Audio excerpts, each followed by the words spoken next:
তো hello friend, আমি ঝুমা।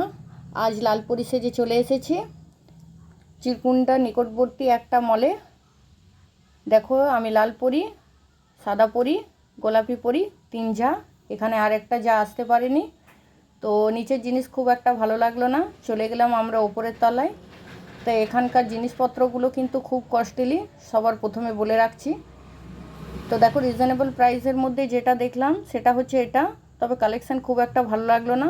কাপড়ের কোয়ালিটি ভালো বলছে, কিন্তু আমার খুব একটা ভালো লাগেনি। তোমাদের পছন্দ হলে তোমরা আসতে পারো। অন্য সময় হয়তো কালেকশান ভালো পাওয়া যাবে, কিন্তু এই সময় কালেকশান আমার খুব একটা ভালো লাগলো না। তো ঘুরলাম ফিরলাম, আমরা বেরিয়ে পড়লাম এখান থেকে। তো যেখান থেকে জামা কাপড় দেখলাম সেটা হচ্ছে ট্রেন্ডস। আর দেখো, এটা একটা পুরো 4 তলা বিল্ডিং। দুটা ওপরে নিচে খোলা আছে, তার ওপরেরটা বন্ধ। আমরা চলে গেলাম স্মার্ট পয়েন্টে। এখানে গ্রোসারি আইটেম পাওয়া যায়। এই গ্রোসারি আইটেমগুলো একটু রিজনেবল প্রাইসের মধ্যে পাওয়া যায়। তো এরা ততক্ষণ খাবার জন্য ছটফট করছিল। এরা খাবারের সন্ধানে চলে গেল এখানে। যেখানে খাবার খেতে ঢুকলাম সেই জায়গাটা হচ্ছে রাজওয়াড়া। তো এখানে আমরা 3 জায়গায় মিলে খাবার খাইনি, কারণ আমাদের উপোস ছিল, পুজো ছিল আমাদের। তো আমরা খাবার খাইনি, আমরা বাইরে থেকে নিরামিষ খাবার খেয়েছি। আর এখানে এরা 3 জন, আর সরি, এখানে ওরা 5 জন মিলে খাবার খেয়েছে।